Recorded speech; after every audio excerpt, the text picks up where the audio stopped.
नमस्कार बच्चों, सत श्री अकाल, वंदे मातरम। आज अपने भूगोल विषय 12वीं कक्षा का दूसरा अध्याय शुरू कर रहे हैं, जिसका नाम है विश्व की प्रमुख जनजातियां। विश्व की प्रमुख जनजातियां कौन कौन सी हैं और कहाँ कहाँ पाई जाती हैं, थोड़ा सा पहले अपने उनके बारे में जानेंगे। लेकिन जनजाति से पहले जानने से पहले अपने प्रजाति के बारे में बात करेंगे। प्रजाति, और एक शब्द लिख रहा हूं मैं, जनजाति। आप लोगों को पता हो तो प्रजाति क्या है, जनजाति अपने अभी पढ़ेंगे इसके अंदर पूरा एकदम बखूबी। और प्रजाति क्या है इसके बारे में आप बता सकते हो।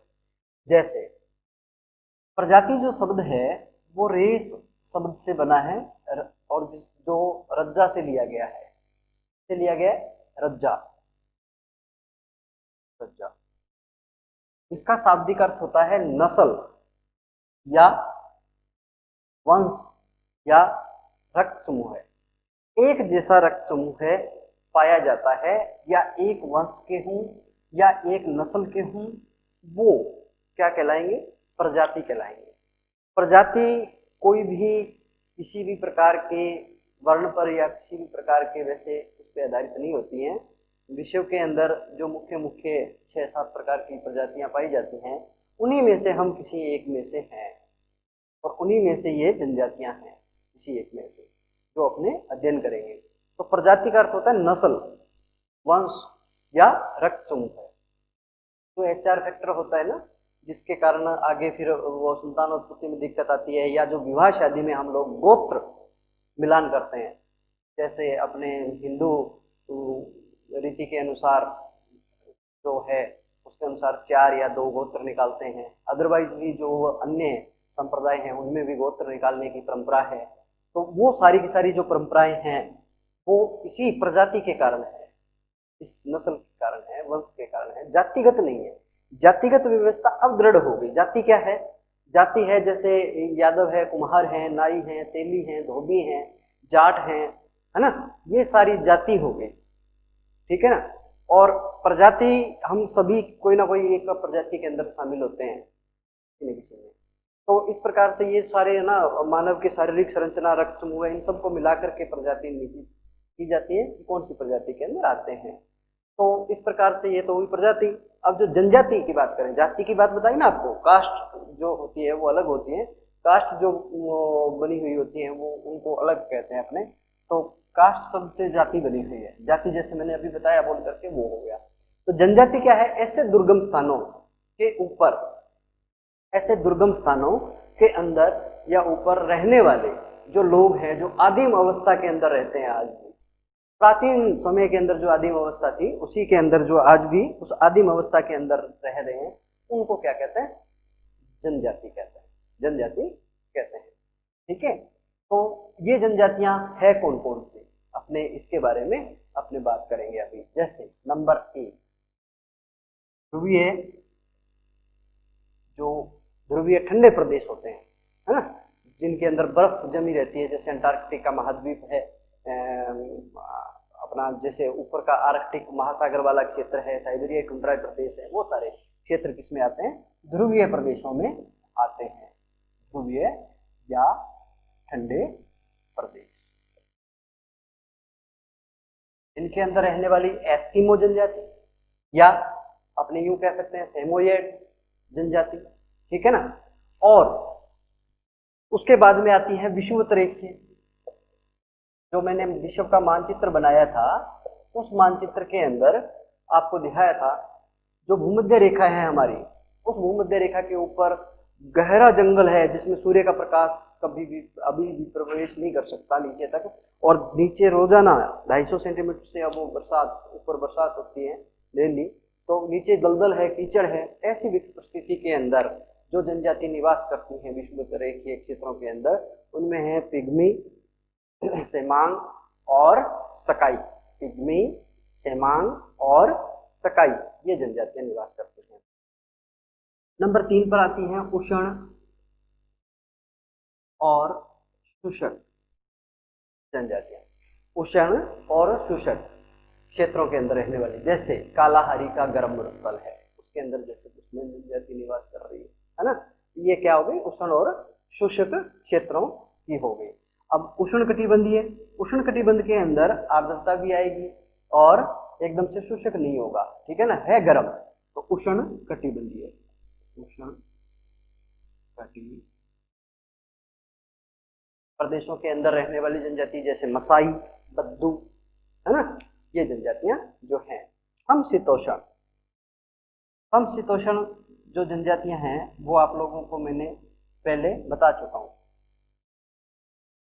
समशीतोष्ण जनजातियां जो आपको मैंने पहले बताया था कि समशीतोष्ण क्या होता है, कि जैसे ये अपनी पृथ्वी है, इस पृथ्वी के ऊपर ये भूमध्य रेखा है, इस भूमध्य रेखा से 23.5 डिग्री उत्तर और 23.5 डिग्री दक्षिण का जो भाग है ये वाला, ये सारा उष्ण कटिबंध में आता है ना, और जो इसके बाद में 66.5 डिग्री उत्तर और दक्षिण का जो भाग, ये जो मैं लगा रहा हूं, ये वाला जो भाग है, ये शीतोष्ण कटिबंध में आता है, ठीक है ना। तो ऐसा नहीं है कि यहाँ ना गर्मी हो ना सर्दी हो, अपने भी जैसे शीतोष्ण कटिबंध में आते हैं, तो लगभग 30 डिग्री के बाद में बिल्कुल शीतोष्ण कटिबंध शुरू होता है, जो 30 डिग्री तक जो उष्ण और शीतोष्ण दोनों प्रकार की प्रकृति पाई जाती है इस क्षेत्र में, इस क्षेत्र को कहते हैं, क्या कहते हैं, क्या कहते हैं बताओ, समशीतोष्ण या उपोष्ण, यूं भी कह सकते हो, ठीक है ना। ऐसे क्षेत्र के अंदर जो जनजाति पाई जाती हैं, ऐसे क्षेत्रों के अंदर जो जनजाति पाई जाती हैं वो है किर्गिज। कौन सी जनजाति है, किर्गिज जनजाति है, ठीक है ना। उसके बाद में दुर्गम पहाड़ी और पठारी क्षेत्रों में पाई जाने वाली जनजाति, दुर्गम पहाड़ी और पठारी, पहाड़ी और पठारी क्षेत्रों में पाई जाने वाली जनजाति, जैसे भील है, गोंड है, संथाल है, मीणा है, नागा है, ये जो जनजातियां हैं, ये जनजातियां पहाड़ी और पठारी क्षेत्रों में पाई जाती हैं। तो इस प्रकार से अपने ये 6 क्षेत्रों के अंदर हमने अलग अलग जनजातियां बांटी हैं। और आज अपने जो भूगोल विषय है, इस विषय के अंदर आपके लगेगी एस्किमो, कौन से प्रदेश की है ये, ठंडे प्रदेशों। बुशमैन कौन से प्रदेश की है, उष्ण और शुष्क कालाहारी के मरुस्थल में रहने वाली जनजाति, ठीक है। भील कौन से क्षेत्र में, पर्वतीय और पठारी क्षेत्र में। और गोंड कौन से क्षेत्र में, बताओ, गोंड जनजाति जो है वो कौन से क्षेत्र में, पर्वतीय और पठारी क्षेत्र में निवास करने वाली जनजाति। ये 4 जनजातियां हम पढ़ेंगे। तो सबसे पहले अपने नंबर 1 पर शुरू करते हैं एस्किमो जनजाति। एस्किमो जनजाति जो है वो आप नाम से ही पता चल रहा है किस प्रकार की जनजाति है, बता सकते हैं आप लोग, है ना।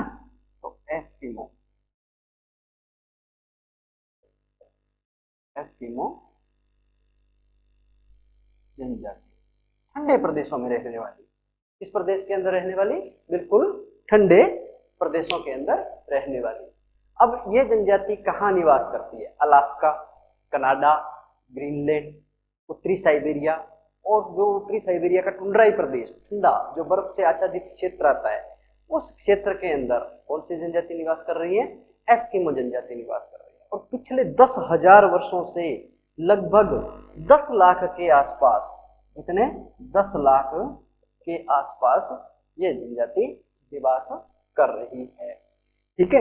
अब जैसे उत्तरी कनाडा का ग्रीनलैंड है, उसके अंदर इसको, इस जनजाति को एस्किमो के नाम से जानते हैं। उत्तरी कनाडा का ग्रीनलैंड है, उस क्षेत्र के अंदर इस जनजाति को एस्किमो के नाम से जानते हैं। स्कैंडिनेविया जो क्षेत्र है, जो स्कैंडिनेविया का क्षेत्र है, इस क्षेत्र के अंदर उसमें लैप्स के नाम से जानते हैं। और साइबेरियाई जो टुंड्राई प्रदेश है उसमें सेमोयेड्स, इस तरह से सेमोयेड्स,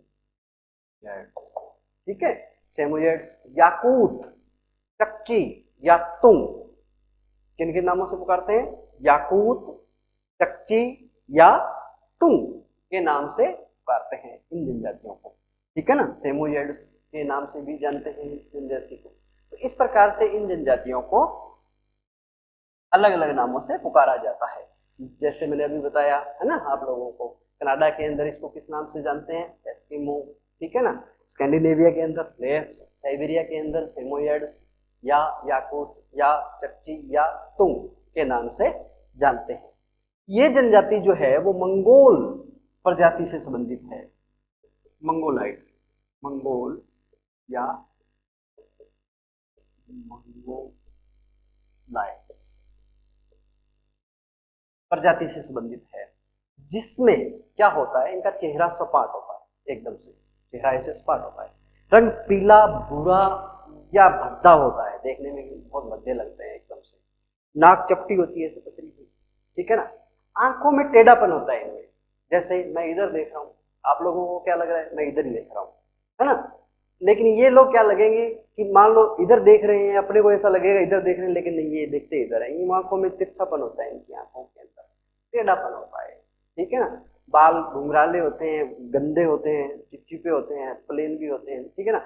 जबड़ा बाहर निकला हुआ होता है, थोड़ी बाहर निकली हुई होती है, और ज्यादा बहुत ज्यादा लंबे कद के भी नहीं होते और बहुत ज्यादा छोटे कद के भी नहीं होते, एस्किमो जनजाति के जो लोग होते हैं वो, ठीक है ना। तो ये इनकी शारीरिक बनावट है, किसकी, एस्किमो जनजाति की शारीरिक संरचना है, जिसके आधार पर हम इसको अलग अलग में बांट सकते हैं।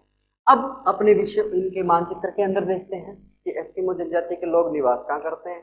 तो सबसे पहले अपने मानचित्र बनाते हैं उत्तरी अमेरिका का, ठीक है ना। तो आप लोग मेरे साथ में बनाइए, अमेरिका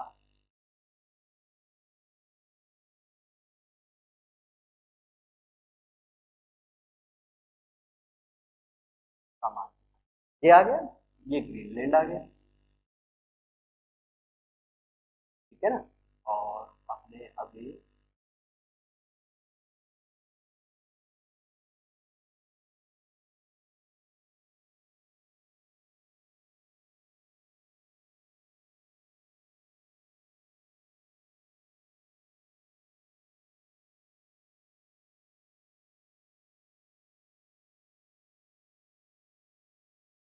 ये वो क्षेत्र आ गया साइबेरियाई टुंड्राई प्रदेश वाला। तो इसके अंदर जो कनेडियन द्वीप समूह है, यहाँ पर जो बिल्कुल शीत ठंडा प्रदेश है, इस क्षेत्र के अंदर यहाँ कनेडियन द्वीप समूह है, ये ग्रीनलैंड है, ये आइसलैंड है, ये स्कैंडिनेविया का कुछ भाग आ गया, और साइबेरियाई टुंड्राई प्रदेश, आर्कटिक प्रदेश के द्वीप समूह आ गए यहाँ पर, ठीक है ना। इन क्षेत्रों के अंदर ये जनजाति पाई जाती है। कौन सी जनजाति पाई जाती है, इनको मानचित्र में दर्शाना जरूरी है आपके लिए। आप भूगोल के विद्यार्थी हो तो आपको इतना कुछ आना चाहिए कि मानचित्र बनाना एकदम से आप लोगों को आना चाहिए। अगर मानचित्र बनाना नहीं आता है आप लोगों को तो फिर गड़बड़ है, ठीक है ना। इसलिए आपको ये बनाना आना चाहिए और सीखना है आपको। विश्व का मानचित्र मैंने आपको 2-3 बार पहले बेस में बताया है, तो वो बिल्कुल आपको आना चाहिए एकदम से। तो ये एस्किमो जनजाति आपकी आ गई। अब अपने इनकी आर्थिक क्रियाओं के बारे में बात करते हैं। आर्थिक क्रियाएं,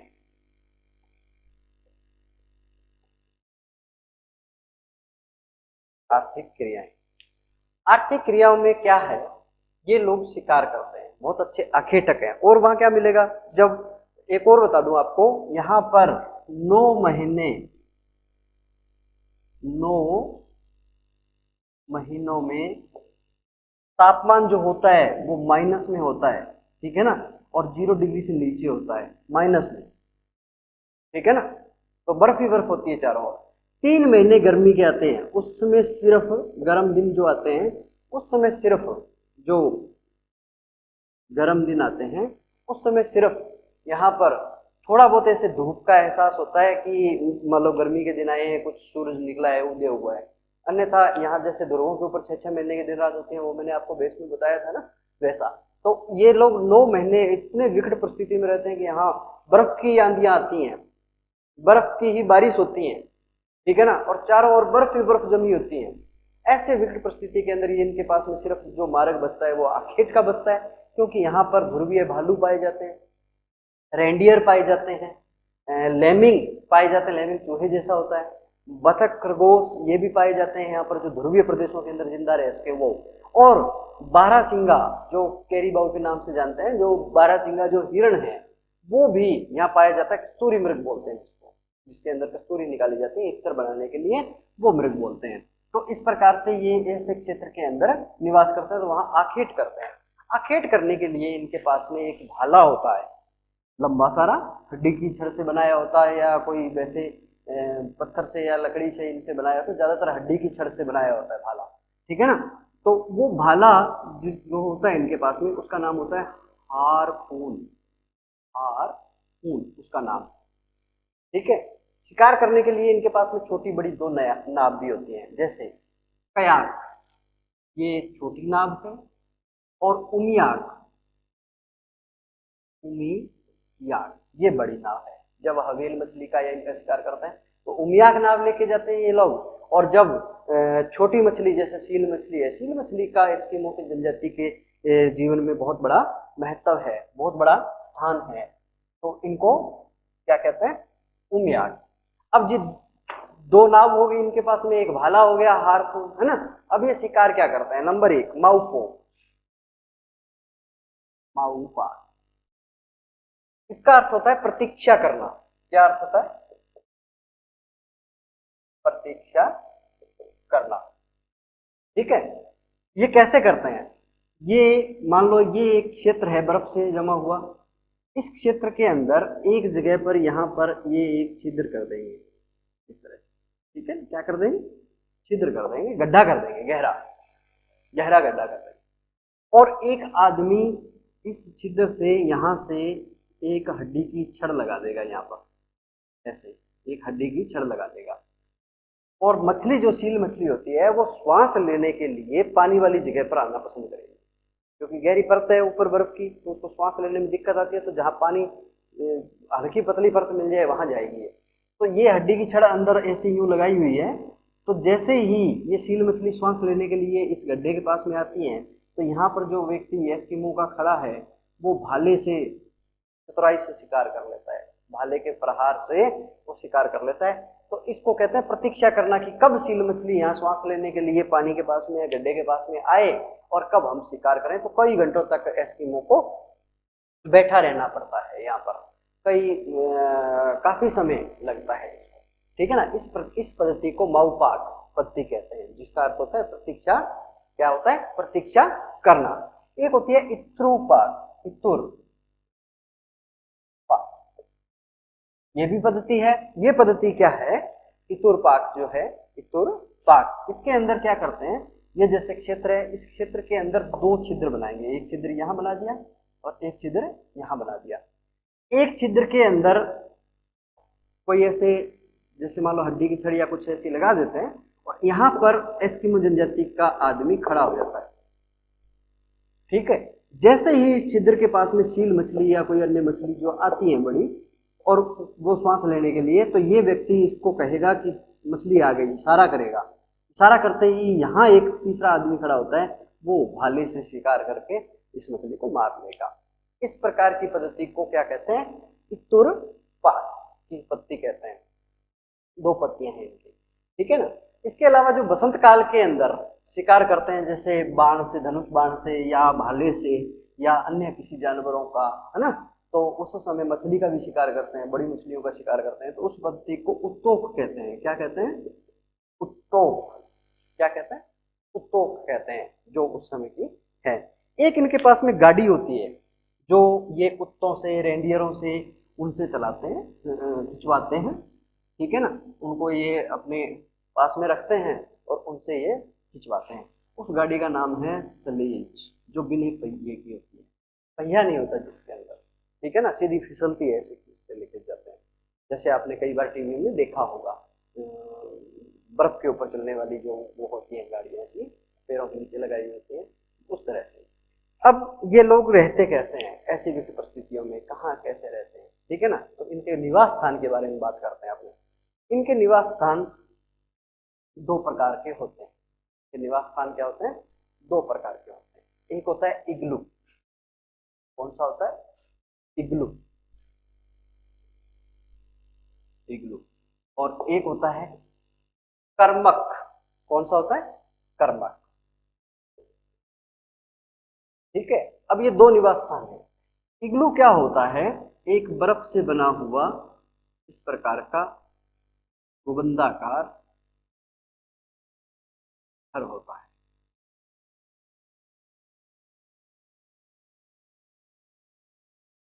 प्रकार का गुबंदाकार घर होता है।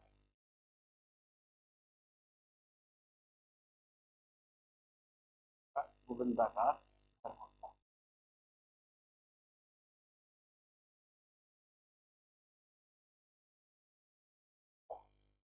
इस घर के अंदर दरवाजा इतना संकरा होता है कि उसमें लेट करके अंदर जाता है। पूरा बर्फ से बना होता है। बर्फ से बना हुआ घर को एस्किमो जनजाति का जो बर्फ से बना हुआ घर होता है उसको क्या कहते हैं? इग्लू कहते हैं। जिसके अंदर अंदर लेट करके जाता है। अंदर अलग अलग पार्ट बने होते हैं कि किस कमरे में बच्चे रहेंगे, कहाँ बड़े बूढ़े रहेंगे, ठीक है ना। इस प्रकार से ये लोग रहते हैं। तो इसके अंदर अलग अलग पार्ट बने होते हैं और ये भोजन का संग्रहण कर सकते हैं क्योंकि वहां चारों ओर इतना ठंडा वातावरण है कि भोजन कई दिनों तक खराब नहीं होता। एक बार शिकार करके इकट्ठा कर लेते हैं भोजन, तो वो कई दिनों तक खाते हैं। और इसके अंदर इनके सील मछली की चर्बी की परत लगाई हुई होती है और सील मछली की खाल इनको पहनने के काम में भी आती है, जो पतली होती हैं और गर्मी देती हैं। और सील मछली की चर्बी को ये आसानी से जला भी लेते हैं, तो अंदर गर्मी रहती है, जला करके भी रखते हैं रोशनी के लिए भी। और ये अंदर सील मछली खाने के काम आ रही है, पहनने के काम आ रही है, और जलाने के काम आ रही है, और मकान बनाने के काम आ रही है, क्योंकि उसकी खाल को चारों ओर लगा लेते हैं चर्बी लगा करके। तो इस प्रकार से ये बर्फ से बने हुए घरों के अंदर रहते हैं, जिनको क्या कहते हैं? इग्लू कहते हैं। कर्मक क्या होता है? हवेल जो मछली है, हवेल जो मछली है, उस मछली की हड्डियों का जो ढांचा होता है, उस ढांचे से जो घर तैयार करते हैं उसको क्या कहते हैं? कर्मक कहते हैं। जो बर्फ से नहीं बना होता है, हवेल मछली की हड्डियों के ढांचे से खाल वगैरह लगा करके और उससे बर्फ वगैरह लगा करके चारों ओर और फिर तैयार करते हैं, तो जिससे क्या होता है? उसको क्या कहते हैं? कर्मक कहते हैं। वो भी संकरे आकार का होता है और एक सुरंग के माध्यम से ये अंदर जाते हैं। जैसे सुरंग जैसा ये गेट, बिल्कुल दरवाजा जो है वो बिल्कुल छोटा सा होता है, इसके अंदर लेट करके जाते हैं। तो कई बार ऐसा होता है कि बाहर बर्फबारी हो जाए, बरसात हो जाए बर्फ की, या तेज आंधी आ जाए जिसके कारण बर्फ चढ़ गई, है ना, तो ये दरवाजा रुक जाता है, तो इनको निकलने में बड़ी कठिनाई आती है एस्किमो जनजाति के लोगों को। इस प्रकार से ये इतनी विकट परिस्थितियों में रहते हैं। अब ये पहनते क्या हैं? पहनते क्या है? स्त्री और पुरुषों का प्राय प्राय एक जैसा ही परिधान होता है, इनमें कोई ज्यादा बदलाव नहीं होता। और ये जो पूरा वस्त्र, एक जैसे रेंडियर की खाल होती है उसके ऊपर बाल ज्यादा होते हैं, है ना, रेंडियर की खाल के ऊपर, तो उससे जो बना हुआ वस्त्र होता है वो ऊपर पहन लेते हैं, तो वो गर्मी भी ज्यादा देता है, इनको ठंड से बचाता है, और उसको पहन लेते हैं। उसको कहते हैं अनोहाक। क्या कहते हैं? अनोहाक। अनोहाक कहते हैं उसको, ठीक है ना, जो इस प्रकार का वस्त्र होता है। एक ये इस वस्त्र के नीचे बनियान की तरह जर्सी पहनते हैं अंदर, जैसे अपने पहनते हैं ना, ऊपर ब्लेजर या कोट पहन लिया और नीचे एक जर्सी जैकेट वगैरह पहन लेते हैं ना कोट के नीचे, वैसे उसको कहते हैं, क्या कहते हैं बताओ? तिमियाक। क्या कहते हैं? तिमियाक। उस जर्सी को ये तिमियाक कहते हैं। इस प्रकार की जर्सी ये पहनते हैं, पहनने के काम आती है इनके, अच्छे से ये लोग उस जर्सी को पहन करके रखते हैं, जो तिमियाक जैसी है, ठीक है, जो जर्सी पहनते हैं। और स्त्री और पुरुष प्राय प्राय जैसे छील मछली से बनी हुई होती है ये जर्सी, या रेंडियर की खाल से जो बना हुआ वस्त्र है, जिंदगी में ये कभी नहाते नहीं है, कभी भी नहाते नहीं है ये, क्योंकि नहाने की जो आवश्यकता ही नहीं पड़ती, वहां इतना ठंडा प्रदेश है, ठीक है। और वस्त्र जो पहन लेते हैं उनको कभी भी फिर ये अलग नहीं करते। अगर वो फट करके अलग हो गए तो बात अलग है, नहीं तो अलग ही नहीं करते, क्योंकि नहाते हैं नहीं इसलिए निकालते नहीं है। और एक बार जो पहन लिया वस्त्र वो पहन के रखते हैं ये लोग, ठीक है। इनमें जो सामाजिक व्यवस्था है वो पितृसत्तात्मक है, पितृवंशीय है। पितृसत्तात्मक मतलब जैसे अपने यहाँ पिता के नाम से जानते हैं ना, जैसे यूं पूछ ले, मैं बाप लोगों से ये पूछ लूं कि बताओ बेटा आप किसके बच्चे हो, तो आप फैक्ट से अपने पापा का या अपने दादा का नाम बताओगे कि हम उनसे हैं। कोई भी अपनी माँ का नाम नहीं बता रहा। यही अपने जब ब्रिटेन में जाकर के या जो यूएसए है उधर जाकर के देखेंगे तो वहाँ मातृसत्तात्मक परिवार चलता है, माँ के नाम से जाने जाते हैं। जैसे अपने ननिहाल में जाते हैं तो वहाँ पिता के नाम से नहीं जाने जाते हैं, ननिहाल के अंदर हम लोग माँ के नाम से जाने जाते हैं, है ना। तो वैसे ही पितृसत्तात्मक परिवार इनका पाया जाता है इनके अंदर। इनमें बहुपत्नी प्रथा प्रचलन में है, एक आदमी की कई पत्नियां होती हैं और बहुपत्नी प्रथा प्रचलन में है एस्किमो जनजाति के लोगों के अंदर। और ये लोग एल्यूट भाषा बोलते हैं, वहां की सामान्य भाषा है जिसको एल्यूट कहते हैं। क्या कहते हैं? एल्यूट। एल्यूट भाषा का ये लोग प्रयोग करते हैं बोलने के अंदर, जो एल्यूट भाषा का बोलते हैं ये लोग, ठीक है ना। और ये लोग भूख से मर जाते हैं, भूख के कारण, क्योंकि इनको खाने के लिए भोजन वहां बहुत कम मिलता है, क्योंकि वनस्पति तो है नहीं, बर्फ ही बर्फ है। और ऐसा शिकार हो ना हो तो ना हो, जैसे सील मछली है, रेंडियर है, भालू है, कोई खरगोश है, कोई बतख है, इस तरह के मिले हैं ना मिले, तो बहुत सारे बूढ़े जो व्यक्ति होते हैं एस्किमो जनजाति के, वो एक तरह से आत्महत्या कर लेते हैं, भूख के कारण मर जाते हैं, वो आत्महत्या कर लेते हैं। ऐसा इनमें है, परंपरा के अंदर है वो, क्योंकि वो यूं चाहते हैं कि मेरा परिवार भूखा ना रहे, इसलिए मैं खत्म हो जाता हूं तो इनको भोजन मिल जाएगा, और ये लोग आत्महत्या कर लेते हैं। इस प्रकार का ऐसा है। और ये लोग बहुत अच्छे भूगोलवेता भी हैं। क्या है? भूगोलवेता, बहुत अच्छे। कैसे? क्योंकि बर्फ के ऊपर जब सूर्य की किरणें पड़ती हैं, कुछ गर्मी वाले दिन आते हैं, जो 3 महीने इनके गर्मी के दिन आते हैं, उस समय छोटी छोटी वनस्पति उगाती है फूलों वाली, जिनको काई कहते हैं। क्या कहते हैं? काई कहते हैं।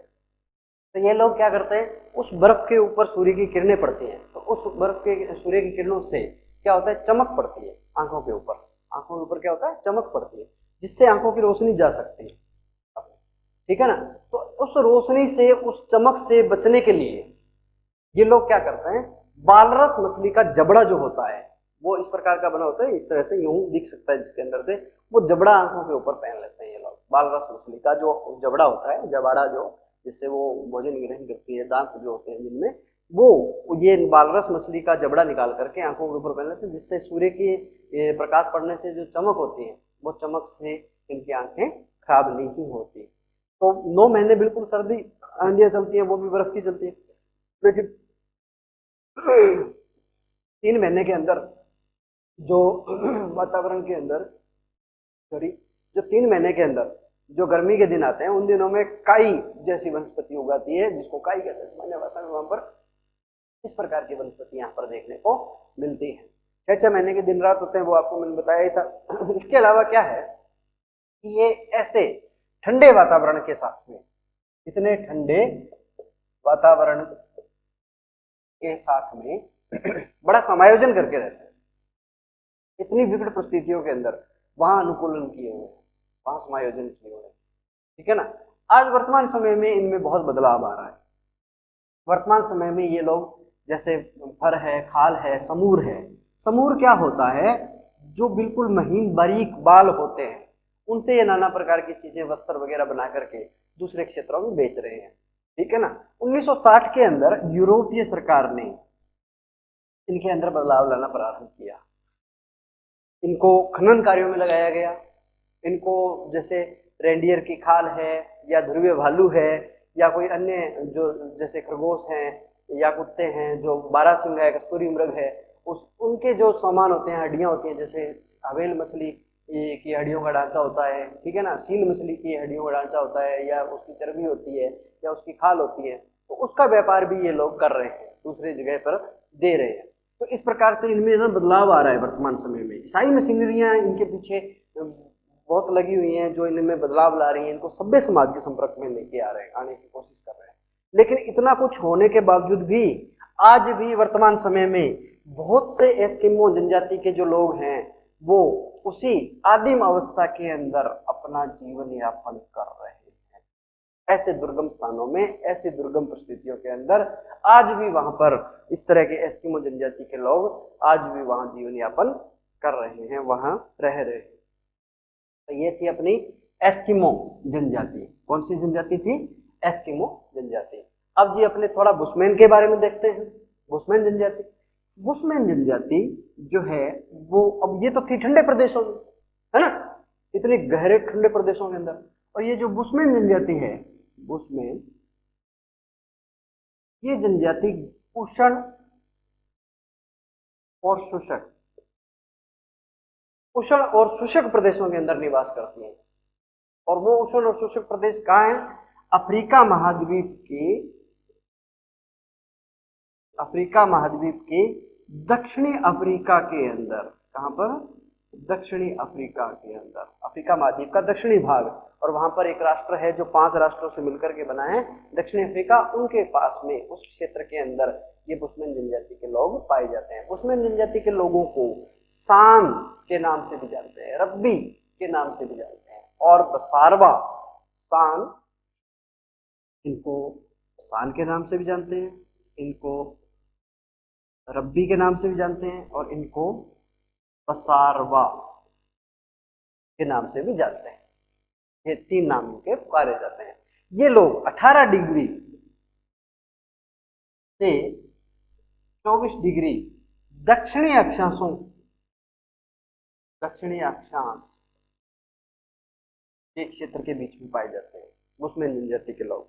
18 डिग्री से 24 डिग्री उत्तरी नहीं, दक्षिणी अक्षांश। जैसे मैंने आपको बताया था, ये जो क्षेत्र है इसको अपने 4 भागों में बांट देते, तो ये हो गया उत्तर पूर्व, ये हो गया दक्षिण पूर्व, ठीक है ना, ये हो गया उत्तर पूर्व, ये हो गया दक्षिण पूर्व, और ये हो गया उत्तर पश्चिम, और ये हो गया दक्षिण पश्चिम।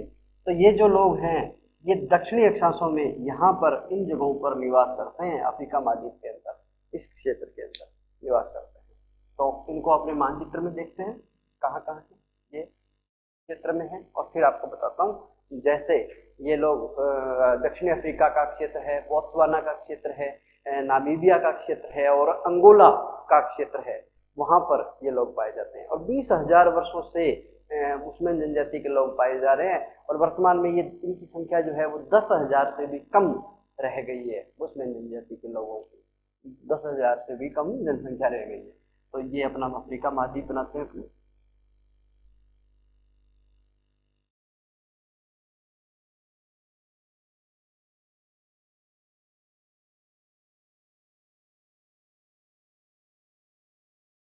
ये अफ्रीका महाद्वीप बनाया, और इस क्षेत्र के अंदर यहाँ पर ये बुशमैन जनजाति के लोग निवास करते हैं। ये इनका निवास क्षेत्र है, ठीक है ना, जो दक्षिणी अफ्रीका, बोत्सवाना, नामीबिया और अंगोला क्षेत्र के अंदर पाया जाता है। ये इनका निवास क्षेत्र है। अब ये लोग करते क्या है वहां पर इनको एक तरबूज जैसा, जिसमें पानी की पूर्ति हो जाती है, यहाँ पानी का अभाव है, यहाँ पानी का संकट है गहरा, ये लोग प्यास से भी मरते हैं, भटकते रहते हैं। इन लोगों को पानी के लिए तरबूज जैसा एक वस्तु, या यूं कह सकते हो सब्जी पाई जाती है वहां पर, एक ऐसा वो कोई बेल के लगा हुआ ऐसा फल मिलता है इनको, जिसको वहां पर सामान्य भाषा के अंदर तयामा कहते हैं। क्या कहते हैं? तयामा। ये लोग पानी के अभाव में भटकते रहता है। ये लोग बहुत ही चतुर शिकारी होते हैं। ये भिन्न भिन्न पक्षियों की, भिन्न भिन्न जानवरों की आवाज निकालने में इतने निपुण होते हैं कि बहुत ही अच्छी तरह से आवाज निकाल सकते हैं, बहुत ही बढ़िया तरीके से एकदम। ये ऐसा कह सकते हैं कि इनको बहुत ही अच्छी आवाज निकालनी आती है। और ये लोग निग्रिटो प्रजाति से संबंधित होते हैं। किस प्रजाति से संबंधित होते हैं? निग्रिटो प्रजाति से संबंधित होते हैं। जो मैंने प्रजाति पहले बताई थी ना, उससे संबंधित होते हैं ये लोग। तो ये निपुण शिकारी होते हैं, चतुर शिकारी होते हैं। ये लोग एक अपने गले में एक सीटी रखते हैं, जो हड्डी से या किसी लकड़ी से बनाई हुई होती है, सीटी रखते हैं, और उस सीटी से भी ये भिन्न भिन्न जानवरों की, भिन्न भिन्न पक्षियों की आवाज निकाल लेते हैं, और मुंह से भी ये लोग आवाज निकाल लेते हैं। ये लोग शिकार, जो बड़े शिकार होते हैं, जैसे बड़ा जो जानवर मिलता है इनको, उसको ये कीचड़ में धंसा करके गड्ढा खोद लेते हैं, उसको पत्तों से ढक देते हैं, और भगा करके लेके आते हैं, और जानवर को अंदर गिरा करके, मार करके, या मान लो जैसे धनुष बाण से 60 मीटर की दूरी तक भी ये शिकार कर लेते हैं बहुत अच्छे से। नकल करने में इतने अच्छे हैं ये, क्या कहना बात। इनका जो रंग होता है वो गहरा चॉकलेटी कलर का होता है, और देखने के अंदर ऐसा टेढ़ापन होता है, इनकी आंखों के अंदर तिरछी होती है इनकी आंखें, ठीक है, और एकदम गहरा कलर चॉकलेटी प्रकार का होता है। जबड़ा बाहर निकला हुआ होता है, ठीक है ना, आंखें अंदर दसी हुई होती हैं, बाल सामान्य समतल भी होते हैं और घुंघराले भी पाए जाते हैं, और सामान्य नाटे कद के होते हैं, छोटे कद के होते हैं, बहुत लंबा कद नहीं होता बुशमैनों का। और बुशमैन जनजाति के जो लोग हैं वो एटोसा, जो एटोसा वहाँ का राष्ट्रीय उद्यान है, उसके पास में निवास करते हैं लोग, उसके आस पास में निवास करते हैं मुस्लिम जनजाति के लोग। तो यहाँ पर इनको जैसे रेंगने वाले जानवर हैं वो मिल जाते हैं, बड़े जानवर भी मिल जाते हैं, है ना, शिकार करने के लिए। और ये लोग सिर्फ पुरुष जो होता है वो तिकोना प्रकार का लंगोट होता है वो पहनता है, और स्त्रियां जो होती हैं वो पहले सिर्फ वैसे मान लो जैसे लंगोट पहनते हैं वैसे ही वस्त्र पहनते थे, लेकिन पौधों की छाल कमर के नीचे नीचे लपेट लेते थे। अब भी ये कमर के नीचे नीचे ही वस्त्र पहनते हैं। पुरुष प्राय प्राय लंगोट के अलावा बाकी नग्न अवस्था के अंदर रहते हैं। कंबल ये रखते हैं, रात्रि काल में इनको ठंड से बचने के लिए चाहिए, क्योंकि वहां पर दिन इतना गर्म होता है कि झुलसाने वाली गर्मी पड़ती है, एकदम उष्ण शुष्क वातावरण है। और रात्रि काल में सर्दी का मौसम इतना हो जाता है कि 0 डिग्री से भी नीचे चला जाता है तापमान, ठंड बर्फ जमनी शुरू हो जाती है, इतनी ठंड पड़ती है रात्रि काल में, ठंड और दिन में अत्यधिक गर्मी। तो ऐसे वातावरण के अंदर ये लोग रहते हैं। ये लोग एक वस्त्र पहनते हैं जो चोंगा जैसा वस्त्र होता है, लंबा सा, नीचे कमर के नीचे नीचे पहनते हैं ये लोग, जिसको वहां पर स्थानीय भाषा के अंदर क्रॉस कहते हैं। क्या कहते हैं? क्रॉस कहते हैं। क्या कहते हैं? क्रॉस कहते हैं। क्या कहते हैं? क्रॉस।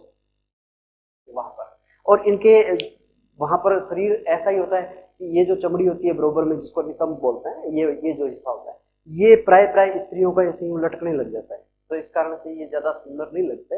हाँ, पुरुष ज्यादा सुंदर होते हैं स्त्रियों की बजाय में, उनका अष्टपुष्ट शरीर होता है और वो दिन में शिकार करके लेके आते हैं। इनका एक और पद्धति भी है कि ये जब शिकार करते हैं तो उस समय अगर ये अपना शिकार करते समय दूसरे के क्षेत्र में चले गए तो उसको आधा शिकार ये अपने आप बिना मांगे दे देते हैं।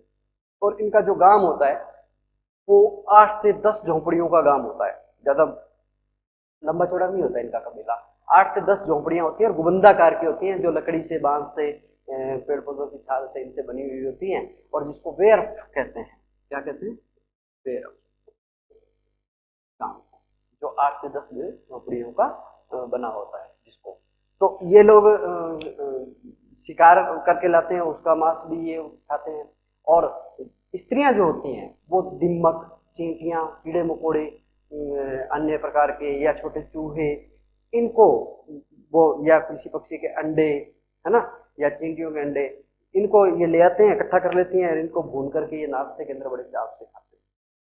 स्त्रियां ये काम करती हैं और पुरुष जो होते हैं वो बड़ा शिकार करने की काम करते हैं। ये पानी की तलाश में इधर उधर भटकते रहते हैं। कुछ स्थानों के ऊपर पलाया झील पाई जाती है, जैसे बारिश आई और बारिश का पानी इकट्ठा हो गया मरुस्थल के अंदर किसी स्थान के ऊपर, और वो छोटी छोटी झील का नाम रूप ले लेती है, जिसको दलदली होती है या सूखी होती है, उसको क्या कहते हैं? पलाया झील कहते हैं वहां पर उस क्षेत्र के अंदर। तो ये लोग पानी की तलाश में इधर उधर भटकते रहते हैं। ये ऊँट भी पालते हैं अपने साथ में, ऐसा नहीं है, ऊँट भी पालते हैं, भटकते रहते हैं, घुमंतु ज्यादा होते हैं। और जो जहां पर रहता है रात्रि काल में ये सभी घरों के आगे आग जला करके सोते हैं, ताकि जानवरों से, हिंसक जो जानवर हैं उनसे भी सुरक्षा हो और रात्रि काल में ठंड से भी बचा जा सके। और इसी कारण ये एक कंबल अपने साथ में रखते हैं जो खाल से, चमड़े से बना होता है, या जो समूर, जो महीन बारीक बाल होते हैं उन बालों से बनाया हुआ होता है, ऊन से बनाया हुआ होता है, वो कंबल ये अपने पास में रखते हैं।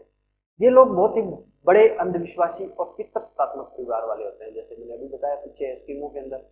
तो ये लोग बहुत बड़े अंधविश्वासी होते हैं। ये 2 भगवान मानते हैं, एक भगवान इनका जो पूर्व में निवास करता है और एक भगवान इनका जो पश्चिम में निवास करता है।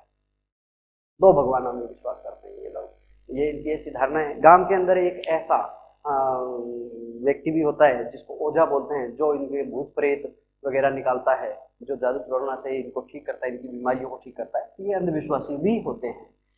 एक इनमें एक बहुत ही अच्छी खास बात है, पर्यावरण के साथ में, जैसे एस्किमो जनजाति को पता था वैसे ये पर्यावरण के साथ में बड़ा अनुकूलन करके रहते हैं, समायोजन करते रहते हैं। इनको पता लग जाए कि अकाल पड़ेगा, अकाल की स्थिति है, तो ये संतानोत्पत्ति कम कर देते हैं। ये ज्यादा बच्चे पैदा नहीं करते उस समय, फिर बच्चे पैदा करने बंद कर देते हैं ये लोग। और ऐसे पेड़ पौधों को ये लोग नहीं काटते जिनकी प्रजाति समाप्त होने के कगार पर है। ऐसे जीव जंतुओं को भी नहीं मारते ये लोग जिनकी प्रजाति या जिनकी जाति जो है वो समाप्त होने के, लुप्त होने के कगार पर है। तो ये लोग इतना ध्यान रखते हैं पारिस्थितिक तंत्र का, पर्यावरण का। और उस समय अकाल के समय में ये पेड़ पौधों से लकड़ियां बहुत कम कर देते हैं काटने, लकड़ियां आग जलाना ज्यादातर ये फिर अपनी कोशिश करते हैं कम से कम इनका इस्तेमाल किया जाए। आज वर्तमान समय में बोत्सवाना सरकार, नामीबिया सरकार, दक्षिण अफ्रीका की सरकार इनको बदलने के लिए खनन कार्यों में लगाया हुआ है। बहुत से मजदूरी का काम कर रहे हैं। शुतुरमुर्ग का अंडा जो पानी भरने के काम में भी लेते हैं ये लोग, शुतुरमुर्ग, वहां पे सबसे बड़ा पक्षी पाया जाता है शुतुरमुर्ग। शुतुरमुर्ग के अंडे के खोल में ये पानी रखते हैं, तो उनसे भी, या अन्य पक्षियों के अंडों के जो खोल बचे होते हैं उनसे भी ये नाना प्रकार के आभूषण, पक्षियों के पंख होते हैं उनसे नाना प्रकार के आभूषण, हड्डियों से नाना प्रकार के आभूषण, या टोकरियां बना करके, उसमें घास फूस की टोकरियां बना करके ये लोग अपना व्यापार कर रहे हैं, छोटा व्यापार कर रहे हैं। और वर्तमान समय में इनमें बदलाव आ रहा है, इनमें बहुत बदलाव ला रही है सरकार भी, पूर्ण जोर दे रही है कि इनको बदला जाए। लेकिन आज भी इतना कुछ होने के बावजूद भी बहुत से बुशमैन जनजाति के लोग आज भी उसी आदिम अवस्था के अंदर, उसी विकट परिस्थितियों के अंदर ये लोग निवास कर रहे हैं। Thank you.